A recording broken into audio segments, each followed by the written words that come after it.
तीन एहसान माँ के ऐसे हैं कि उसका बदला इंसान पूरी जिंदगी नहीं चुका सकता। सबसे पहला एहसान माँ का यह है कि उसने 9 महीने अपने शिकम में रखा, 9 महीने अपने पेट में रखा। प्यारे मुसलमानों, जब बच्चा माँ के शिकम में आता है उस वक्त औरत को कितनी परेशानी होती है, ये वही जान सकता है कि जिसके घर में औलाद हुई हो।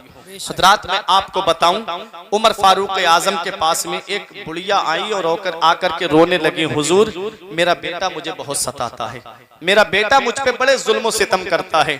उमर फारूक आजम ने उसके बेटे को बुलाया और बुलाने के बाद उसके पेट पे 2 किलो के करीब वजन का एक पत्थर बांध दिया और कहा कि खाना खाएगा ये पत्थर तेरे पेट पे रहेगा, शाम को सोएगा तो ये पत्थर तेरे पेट पे रहेगा, ये पत्थर तेरे पेट से हटना नहीं चाहिए। वो घर पे गया, एक रात काटना उसे दुश्वार हो गया। माँ से कहता है, माँ ये पत्थर मेरे पेट से हटवा दे।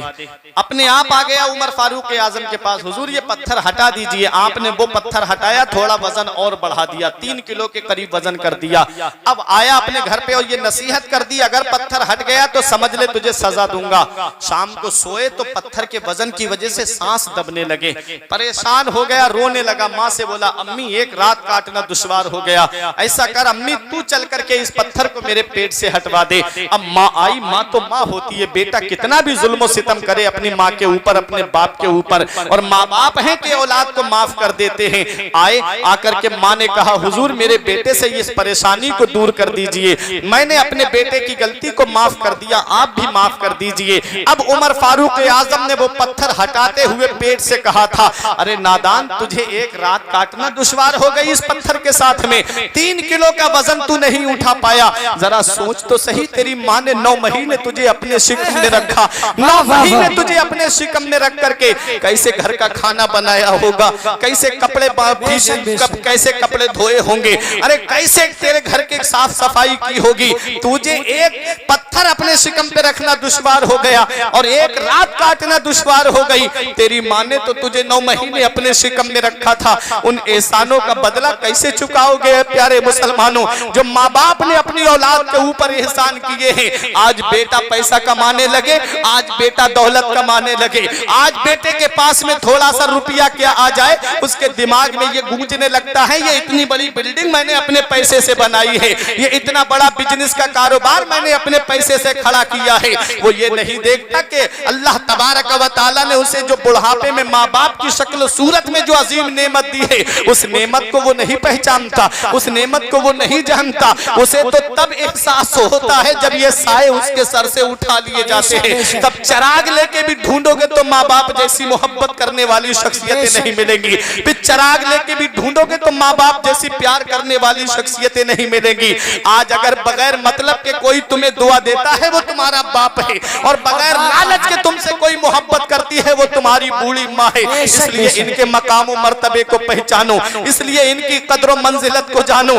प्यारे मुसलमानों, आज मैं आपको बताता हूँ माँ बाप कितनी बड़ी अल्लाह की नेमत है। इसका पता हमें तब चलता है जब आदमी खुद बाप बनता है, तब पता चलता है कि औलाद का हुक्म क्या होता है। जब खुद बाप बनता है, जब खुद की औलाद बीमार पड़ती है, जब कोई तकलीफ होती है, तब उस औलाद को दिखाने के लिए सकरस के डॉक्टरों के पास जाता है। जब यहाँ के डॉक्टरों से फायदा नहीं होता, बहेड़ी लेकर के जाता है।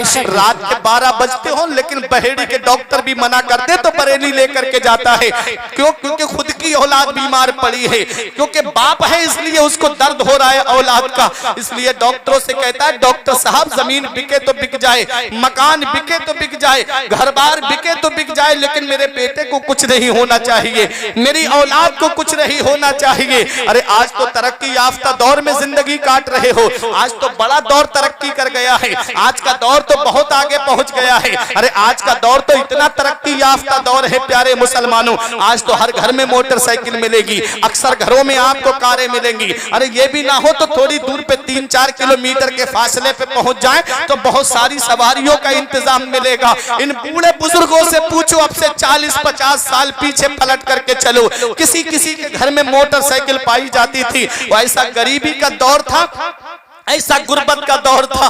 तुम बचपन में जब बीमार पड़ गए थे तो तुम्हारा यही बाप पैर में चप्पल चप्पल नहीं होती, लेकिन डॉक्टरों के घरों पे तुम्हें लेकर के गया। ये बूढ़ी माँ तुमको गोद में लेकर के रास्ते में बारिश हो गई, आंचल से तुझे छुपा लिया लेकिन भीगने नहीं दिया। रास्ते में नाली या नदी या कोई नहर आ गई तो पानी, अब बेटे को ऊपर उठा लिया, खुद भीग गए बूढ़े माँ बाप, लेकिन औलाद को भीगने नहीं दिया। आज वही औलाद, थोड़े से पैसे क्या आ गए, आज थोड़ी सी दौलत घर में क्या आ गई, बूढ़े माँ बाप का बिस्तर घर से बाहर कर दिया। मैंने देखा है कि माँ बाप क्या कहते हैं, अगर बाप कमा करके लाता है तो यही कहता है माँ, अगर उसकी बीबी ये कह दे कि मेरे बच्चों के लिए थोड़ा हाथ रोक करके खर्च करो, तो बाप कहता है मैं कमा तो इन्हीं के लिए रहा हूँ। आज वही औलाद जब बुढ़ापे में माँ बाप पहुंचे, उन्होंने माँ बाप का बिस्तर घर से बाहर कर दिया। खुद बेटा एयर कंडीशनर रूम में रहता है, खुद के कमरे में गर्मियों में एसी भी है, खुद के कमरे में कूलर भी चल रहा है, जाड़ों के मौसम में कमरे में हीटर भी चल रहा है। और बूढ़े माँ बाप हैं कि टीनों में रह करके अपनी जिंदगी गुजार रहे हैं, बूढ़े माँ बाप हैं कि झोपड़ी में रह करके अपनी जिंदगी को बसर कर रहे हैं। प्यारे मुसलमानों, कयामत में मेरे रब ने पूछ लिया, बता मैंने तुझे माँ बाप की दौलत बुढ़ापे में दी थी, उनके साथ क्या सुलूक करके आया है? क्या कहोगे कि घर से बिस्तर बाहर करके आए हैं? हमने देखा है अगर माँ बाप के 3 बेटे होते हैं तो वो तीनों को अलग अलग कमरे बना के देते, ये मेरे बड़े बेटे का, ये मजले का है, ये मेरे छोटे बेटे का है। माँ बाप अपने लिए कोई रूम नहीं बनाते, जानते हैं ना बुढ़ापे में मेरी औलाद मेरे काम आ जाएगी। लेकिन होता क्या है, वही औलाद माँ बाप का बिस्तर घर से बाहर कर देती है। क्या इसी दिन के लिए माँ बाप को औलाद जवान करते हैं? क्या इसी दिन के लिए माँ बाप औलाद को बड़ा करते हैं? अरे आज तो बड़ा तरक्की कर गया दौर, जरा आपसे पीछे पलट करके तो चलो, जब गरीबी के दौर में तेरी माँ ने एक बार कहा था मेरा बेटा ईद पर नए कपड़े पहनेगा, मेरे बेटे को ईद पर नए कपड़े चाहिए, तेरे बाप ने मजदूरी करके ईंटें धो करके तेरे लिए ला करके ईद पर नए कपड़े दिए। दूसरों के घरों में जाकर के मजदूरी की लेकिन ईद पर नए कपड़े ला करके दिए। एक बार कहा था माँ ने तेरी कि मेरे बच्चे को ईद पर नए कपड़े चाहिए, तेरे बाप ने ओवर टाइम करके मजदूरी करके रिक्शा चला करके गाड़ियां चला करके तुम्हारे लिए ईद पर नए कपड़े ला करके दिए। आज वही औलाद जवान हो गई, कहती है माँ बाप ने हमारे लिए किया क्या है, माँ बाप ने हमारे लिए किया क्या है। प्यारे मुसलमानों, याद रखो पहली मोहब्बत है माँ बाप की दुनिया में जो बदला मांगती है। अगर तुम अपने माँ बाप के साथ भलाई करोगे तो तुम्हारी औलाद तुम्हारे साथ भलाई करेगी। अगर तुमने अपने माँ बाप के साथ भलाई नहीं की तो बुढ़ापे में ये उम्मीद मत रखना कि तेरी औलाद तेरा सहारा बन जाएगी। तेरे माँ बाप ने तो नए नए कपड़े ला करके तुमको पहनाए, आज वही औलाद जवान हो गई, खुद के बच्चे जो है बेहतरीन शोरूम से कपड़े खरीद के लाते हैं, बीबी को नए नए कपड़े ला करके दिए जाते हैं। और ये बूढ़े माँ बाप हैं कि पुरानी झोपड़ी में बैठ करके पुराने कपड़े धो करके बाप उसी में ईद की नमाज अदा करके अल्लाह का शुक्र अदा करता है, मौला मेरा बेटा खुश है तो मैं भी उसी में खुश हूँ, मेरा बेटा अगर इसी में खुश है तो मैं भी उसी में खुश हूँ। ये बूढ़े माँ बाप है, औलाद के लिए कभी बद्दुआ नहीं करते, इसलिए इनकी कद्र मंजिलत जानो, इसलिए इनके एहसान को पहचानो, इसलिए इनके साथ में मोहब्बत से पेश आओ। उलमाए किराम फरमाते हैं इंसान की अक्ल 40 साल में पूरी होती है। 40 साल बचपन से लेकर के जब 40 साल तक इंसान होता है तो उसकी अकल मुकम्मल होती है, अकल बढ़ती रहती है। और जब 40 साल का हो जाता है तो 40 से लेकर 60 साल तक अकल मुकम्मल रहती है। और जब 60 साल से आगे बढ़ता है तो फिर उसकी अकल कम होने लगती है, फिर उसके अंदर बच्चों वाली हरकतें आ जाती हैं। फिर उस हालत में हमको अपने बूढ़े माँ बाप को संभालना है, जैसे हमारे माँ बाप ने बचपन में हमको संभाला है, जैसे हमारे माँ बाप ने बचपन में हमको संभाला। अगर औलाद अपने माँ बाप से कोई चीज मांगती तो बाप ला करके दे देता, अगर उस चीज को तोड़ देती औलाद तो बाप दूसरी ला करके रख देता। आज 60 साल की उम्र बाप की हो जाए और औलाद कहती है इनका दिमागी संतुलन खराब हो गया है। याद रखो पहली मोहब्बत माँ बाप की है दुनिया में जो बदला मांगती है। मौलाना रूम फरमाते हैं कि एक साहब की बीबी ने यह शिकायत की, तुम्हारा बाप पूरी पूरी रात खांसता रहता है, जिसकी खांसी की वजह से मेरे बच्चों की नींद खराब होती है, जिसकी खांसी की वजह से मैं सो नहीं पाती हूँ। ऐसा करो अपने बाप का बिस्तर वहां कर दो जहां जानवर बनते हैं। रात उस बेटे ने अपने बाप से कहा चलो अब्बा तुम्हारा बिस्तर मैं कहीं और कर देता हूँ, पूरी पूरी रात घास के मेरे बच्चों की और मेरी बीबी की नींद खराब करते हो। बाप को पीठ पे बिठाया, बगल में कंबल दबाया और जाकर के जानवरों के बंधने की जगह पे बिस्तर कर दिया। उसका बेटा समझदार था, वो भी साथ साथ चलने लगा। मौलाना रूम जो नतीजा निकालते हैं वो सुनने के काबिल होता है। मौलाना रूम कहते हैं उसके बच्चे ने क्या देखा कि इसने अपने बाप को कंबल दिया, बोले अब्बा सर्दी लगे ठंड लगे तो इसे ओढ़ लेना।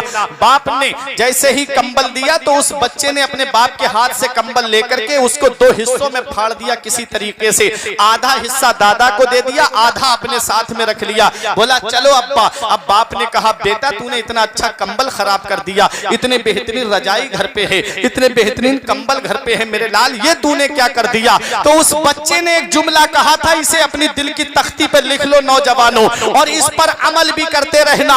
उस बच्चे ने कहा था अब्बा आज तुम्हारे बाप बूढ़े हो गए, तुमने उनका बिस्तर जानवरों के बंधने की जगह पे कर दिया, कल जब तुम बूढ़े हो गए तो यही आधा कंबल जब मैं तुम्हें यहाँ पर लाके डालूंगा तो यही आधा कंबल मैं तुम्हें ओढ़ने के लिए दूंगा। ये माँ बाप है प्यारे मुसलमानों, माँ बाप की मोहब्बत दुनिया में बदला मांगती है। अगर तुम अपने माँ बाप के साथ भलाई करोगे तो तुम्हारी औलाद तुम्हारे साथ भलाई करेगी। अगर तुमने अपने माँ बाप के साथ भलाई नहीं की तो ये उम्मीद मत रखना कि बुढ़ापे में तेरी औलाद तेरा सहारा बनेगी। ऐ प्यारे मुसलमानों, इसीलिए शायर ने पुकार करके कहा था धूप कैसी भी हो साया नहीं खोने देता, धूप कैसी भी हो साया नहीं खोने देता, राह कैसी भी हो बेबस नहीं होने देता।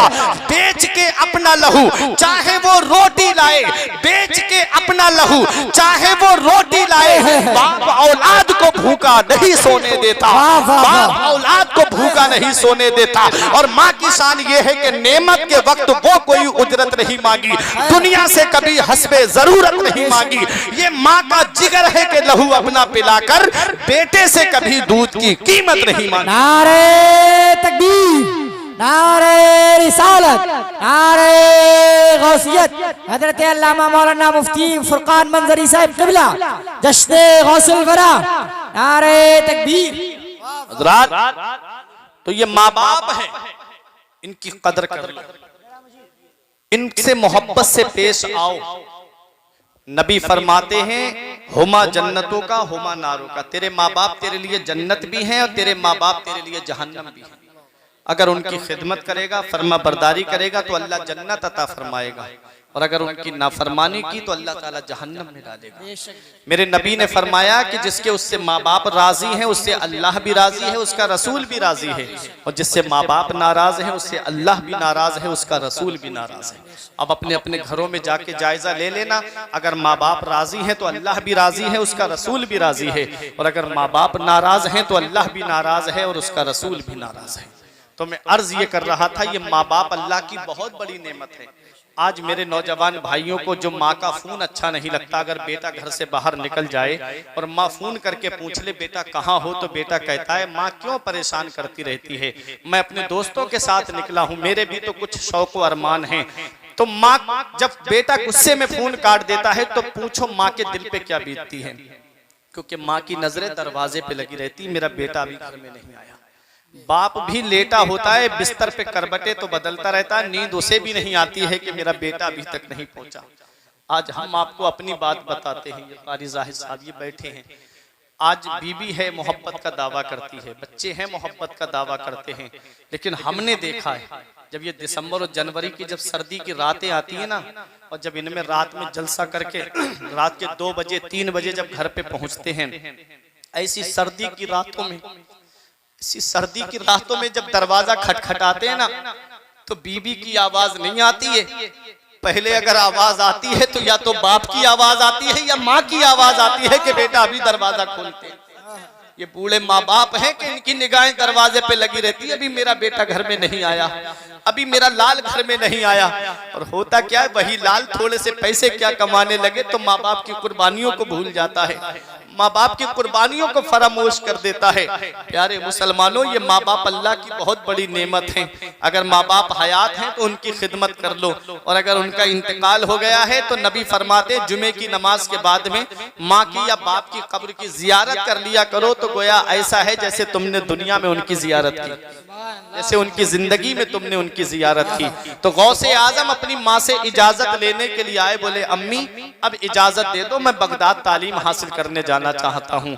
तो गौसे आजम की माँ ने ये नहीं कहा बेटा मैंने तेरे ऊपर कितने एहसान किए, अब तू बुढ़ापे में मुझे छोड़ के जा रहा, नहीं, ये कहा मेरे लाल तू किसी और काम के लिए जाता तो शायद मैं तुझे मना कर देती, तू जा रहा है तो नाना मुस्तफा की शरीयत को हासिल करने जा रहा है, इसलिए जा मेरे लाल, मैं तुझे रोक भी नहीं सकती। और तारीख बताती गौसे आजम बगदाद में थे, माँ का इधर इंतकाल हो गया, माँ का चेहरा देखना भी नसीब नहीं हुआ, लेकिन गौसे आजम ने इल्म हासिल किया, गौसे आजम ने तालीम हासिल की, क्योंकि दुनिया वालों को बता दिया सरदारी इल्म से मिलती है, बुलंद रुतबा इल्म से मिलता है, बुलंद मकाम इल्म से मिलता है, बुलंद शान इल्म से मिलती है। और आज सेक्टर ब्यूरो की रिपोर्ट आई है, और सेक्टर ब्यूरो की रिपोर्ट में कहा गया है कि 95% मुसलमान तालीम याफ्ता नहीं है, यानी 95% मुसलमान जो है वो जाहिल है, तालीम हासिल किए हुए नहीं है, सिर्फ 5% मुसलमान पढ़ा हुआ है। अब मुझे बताओ, आज जो हम रोना रोते हैं ना कि पुलिस महकमे में हमारी सुनवाई नहीं, बैंकों में जाते हैं फार्म लेकर के इधर उधर फिरते हैं कि कोई हमारा फार्म भर दे, ये वजह क्या है? ये हमारी कमी है कि हमने तालीम हासिल क्यों नहीं की, हमने इल्म हासिल क्यों नहीं किया, हमने पढ़ाई हासिल क्यों नहीं की। काश अपनी औलाद को डॉक्टर बनाने से पहले दीनी तालीम दी होती, काश अपनी औलाद को इंजीनियर बनाने से पहले दीन की तालीम दी होती, फिर यही औलाद जब तुम्हारी उस मकाम पे पहुंचती, जब किसी भी महकमे में पहुंचती, तो वो मदीने वाले मुस्तफा का गुलाम पहले बनता, डॉक्टर बाद में बनता, मदीने वाले मुस्तफा का दीवाना पहले बनता और महकमे में बाद में पहुंचता। इसलिए ऐ मेरे प्यारे मुसलमानों, गौसे आजम ने बगदाद में तालीम हासिल की, 40 साल तक बाज़ो तकरीर के जरिए लोगों को समझाया, दीन की खिदमत करते रहे, और उन्हीं में 32 साल मदरसे में बैठ करके पढ़ाया, और सुबह फजर की नमाज के बाद से पढ़ाते और जोहर तक पढ़ाते थे। सब 13 या 12 इल्म गौसे आजम एक दिन में पढ़ाया करते थे। हजरात गिरामी, सबसे पहले इल्म तफसीर, फिर उसके बाद इल्म हदीस, फिर उसके बाद में फिका उसूल फिका का नंबर आता था, फिर उसके बाद और उलूम पढ़ाते थे मेरे गौसे आजम। 32 साल मदरसे में बैठ करके गौसे आजम ने पढ़ाया है। जिस तरीके से इस्लाम की खिदमत होती है, गौसे आजम ने वो तरीका अपनाया। जिस महाज से इस्लाम को फरोग पहुंचे, उस जगह पे बैठ करके गौसे आजम ने इस्लाम की खिदमत की, और ऐसे इस्लाम की खिदमत की कि इस्लाम को जिंदा कर दिया गौसे आजम ने, इस्लाम को तकबीयत दे दी गौसे आजम ने। खुद मेरे गौस फरमाते कि मैं बगदाद से बाहर से आ रहा था, एक पतला दुबला नहीफ और कमजोर लागर इंसान मुझे बैठा हुआ मिला। उसने कहा अब्दुल कादिर मुझे अपना हाथ बढ़ाओ। गौसे आजम ने जब अपना हाथ बढ़ाया, हाथ से हाथ का मिलना था कि वो शख्स एकदम तवाना हो गया, ताकतवर हो गया, चेहरे पे रौनक आ गई। तो कहने लगा अब्दुल कादिर मैं तुम्हारे नाना का इस्लाम हूँ, तुम्हारे नाना का दीन हूँ, मुझे लोगों ने कमजोर बना दिया था, तुम्हारी वजह से आज मुझे जिंदगी मिल गई है, तुम्हारी वजह से आज मुझे तकबीयत मिल गई है। मेरे गौस फरमाते मेरा नाम तो अब्दुल कादिर था, मुझे लोग मुहियुद्दीन के नाम से याद करने लगे। और जब मैं बगदाद की जामा मस्जिद की तरफ आया तो लोग कह रहे थे अस्सलामु अलैका या मुहियुद्दीन, ऐ दीन को जिंदा करने वाले तेरे ऊपर सलाम हो। मेरे गौस के लिए जमील कादरी पुकार के कहते हैं खुदा के फजल से हम पर है साया गौसे आजम का, हमें दोनों जहां में है सहारा गौसे आजम का। सुभान अल्लाह, सुभान अल्लाह। हमें दोनों जहां में नारे रिसालत मसलके आला हजरत हजरत अल्लामा फुरकान मंजरी साहब क़िबला, इश्क मोहब्बत, इश्क मोहब्बत हमें दोनों जहां में है सहारा गौसे आजम का। रात मेरे गौस का पावर देखें। अब आखिरी बात बता दूं, मेरे गौस का पावर देखें। फरमाते मुरीदी ला तखफ अल्लाह रब्बी अतानी रिफअतन निलतुल मनाली, ऐ मेरे मुरीद मत डर अल्लाह मेरा रब है। मैंने आलम तसव्वुर में अर्ज किया मेरे गौस हम कहां ना डरे। अगर हमारे गांव के प्रधान जी कह दे मत डर तो मतलब है गांव में मत डर, अगर चेयरमैन कह दे मत डर तो मतलब है कस्बे और तहसील में मत डर, अगर विधायक कह दे मत डर तो मतलब है है जिले में मत डर, अगर सीएम कह दे मत डर तो मतलब है सूबे में मत डर, अगर पीएम कह दे मत डर तो मतलब है मुल्क में मत डर। क्योंकि प्रधान की गांव में चलती है, चेयरमैन की कस्बे और तहसील में चलती है, विधायक की जिले में चलती है, सीएम की सूबे में चलती है, पीएम की मुल्क में चलती है। एक गांव वाला दूसरे गांव वाले से तो डर सकता है, एक तहसील वाला दूसरी तहसील वाले से तो डर सकता है, एक जिले वाला दूसरे जिले वाले से तो डर सकता है, एक सूबे वाला दूसरे सूबे वाले से तो डर सकता है, एक मुल्क वाला दूसरे मुल्क वाले से तो डर सकता है। ऐ मेरे गौस, आपने फरमाया है कि ऐ मुझसे मोहब्बत करने वाले मत डर। हमने कहा मेरे गौस कहां ना डरे, क्या अपने गांव में ना डरे, क्या कस्बे और तहसील में ना डरे, क्या अपने जिले और सूबे में ना डरे, क्या अपने मुल्क में ना डरे, कहां ना डरे? तो गौसे आजम की बारगाह से जवाब मिलता है, ऐ मेरे मुरीद तुझे डरने की जरूरत नहीं है। तू बोली फिस समाई वल अर्दो दुक्कत, ऐ मुझसे मोहब्बत करने वाले, जिस अब्दुल कादिर का तूने दामन पकड़ा है उसकी बुलंदी के झंडे आसमानों पर भी लहरा रहे हैं और जमीन पर भी लहरा रहे हैं। ऐ मुझसे मोहब्बत करने वाले, न जमीन के ऊपर डरने की जरूरत है, न जमीन के नीचे डरने की जरूरत है। जमील कादरी पुकार के कहते हैं कि फरिश्तों रोकते क्यों हो हमें जन्नत में जाने से, फरिश्तों रोकते क्यों हो हमें जन्नत में जाने से। ये देखो हाथ में दामन है किसका? गौसे आजम का। मुरीदी ला तखफ कहकर तसल्ली दी गुलामों को, मुरीदी ला तखफ कहकर तसल्ली दी गुलामों को, कयामत तक रहे बेखौफ बंदा गौसे आजम। सुभान अल्लाह, सुभान अल्लाह। गौसे आजम। नारे तकबीर, नारे रिसालत, नारे गौसियत, जश्न गौसुल बरा, जश्न गौसुल बरा, नारे तकबीर। ये गौसे आजम, माशाअल्लाह, माशाअल्लाह। गौसे आजम का चाहने वाला तब तक नहीं मर सकता जब तक अल्लाह उसे तौबा की तौफीक नहीं दे दे। मेरे गौस फरमाते हैं, मैंने जहन्नम के दरोगा से पूछा, ऐ मालिक क्या मेरा चाहने वाला भी जहन्नम में है? क्या मेरा मुरीद, मेरे मुरीदों का मुरीद भी जहन्नम में है? ऐ सिलसिला कादरिया से निस्बत रखने वालों, अपनी किस्मत पे नाज करो। मेरे गौस फरमाते, मैंने जहन्नम के दरोगा से पूछा क्या मेरा चाहने वाला भी जहन्नम में है? तो जहन्नम के दरोगा ने कहा, अब्दुल कादिर तुमसे मोहब्बत करने वाला जहन्नम में नहीं। इसीलिए तो हम फख्र से कहते हैं फरिश्तों रोकते क्यों हो हमें जन्नत में जाने से। ये देखो हाथ में दामन है किसका? गौसे आजम का। हज़रात ये गौसे आजम है। हमारी लाज किसके हाथ है? बगदाद वाले के। मुसीबत टाल देना काम किसका? गौसे आजम। मेरे गौस फरमाते हैं, मैं वहां हूं जहां सूरज निकलता है, मुझसे मोहब्बत करने वाला वहां हूं जहां सूरज डूबता है। अगर वो अब्दुल कादिर को मदद के लिए पुकारे, मेरे गौस फरमाते हैं मैं उसकी मदद को पहुंच जाता हूं, बेशक, सुभान अल्लाह, उसकी मदद को पहुंच जाता हूं। ये गौसे आजम है। अब गौसे आजम का मकाम मर्तबा आपने सुन लिया, अब मामूल भी सुन ले। इतना बड़ा मकाम मर्तबा मिला कैसे? तो गौसे, मैंने जो कहा था ना, दिलों को चैन अल्लाह के जिक्र से मिलता है। आज हमारे पास एक बीबी है, हमारे पास 2-3 औलाद है, हम परेशान हैं। हमारा मकसद है पैसा कमाना, कहीं से भी मिले हमें पैसा मिले। क्या गौसे आजम के पास औलाद नहीं थी? 27 लड़के रिवायतों में मिलता है। एक रिवायत में 49 औलाद थी गौसे आजम की, 4 बीबियां थी गौसे आजम की। लेकिन कभी भी ऐसा, कभी भी कहीं भी हो मामला तो आप लाके दिखाओ कि गौसे आजम ने ये कहा हो मौला मेरी औलाद के लिए पैसा दे दे। कहीं पर मेरे गौस ने ये नहीं कहा। मैंने आलम में तसव्वुर में अर्ज किया, मेरे गौस हमारे पास एक बीबी है, 2-3 बच्चे हैं, हम परेशान हैं कि कहां से उनके लिए कमा करके लाएं। आपके पास इतनी औलाद और 4 बीबियां, कैसे आपका घर का गुजारा चला?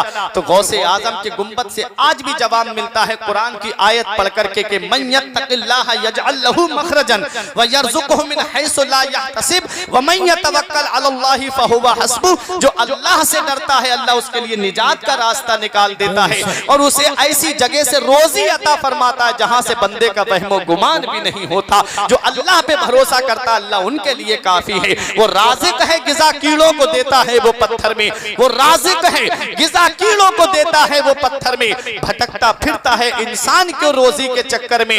उड़ाने भर हवाओं में या लगा गोते समंदर में, मिलेगा बस वही जितना के लिखा है मुकद्दर में। जितना अल्लाह ने तेरी तकदीर में लिख दिया उतना ही तुझे मिलेगा। मेरे गौस जिक्र करते रहे, मेरे गौस अपने रब को याद करते रहे। मेरे गौस के मुरीद का बयान है कि मैंने अपने शेख को 40 साल देखा ईशा के वुजू से फजर की नमाज पढ़ते हुए। ईशा में वुजू करते मेरे गौसे आजम, पूरी रात नमाज पढ़ते और उसी वुजू से फजर की नमाज पढ़ते। और पूरे 40 साल अपनी पीठ को जमीन पे नहीं लगाया गौसे आजम ने, अल्लाह की ऐसी इबादत की।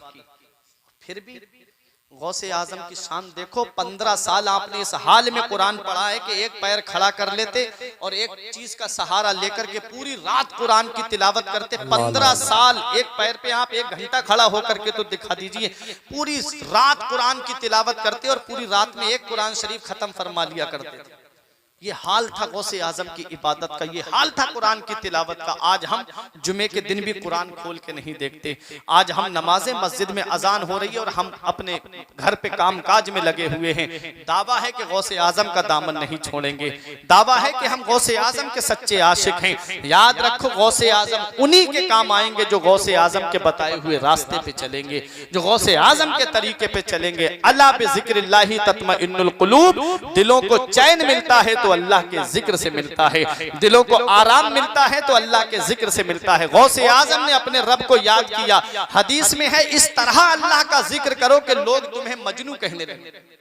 इस तरह अपने रब को याद करो कि लोग तुम्हें मजनू कहें, तुम्हें दीवाना कहें। वही दीवानगी तुमको आखिरी मंजिल पे पहुंचा देगी कामयाबी की। तो गौसे आजम ने अपने रब को ऐसे याद किया, ऐसे याद किया कि गौसे आजम का आज जिक्र पूरी दुनिया में, पूरी दुनिया में गौसे आजम का जिक्र है। ये जिंदगी सवारिये, दिल शाद कीजिए, लम्हात जिंदगी के ना बर्बाद कीजिए। जब मकसद हयात इबादत खुदा की है, पढ़िए नमाज, मस्जिदें आबाद कीजिए। सभी के सामने एक दिन जरूर आता है, ये हुस्न फानी है लेकिन गुरूर आता है। किसी क्रीम से पाउडर से कुछ नहीं होता, नमाज पढ़ने से चेहरे पे नूर आता है।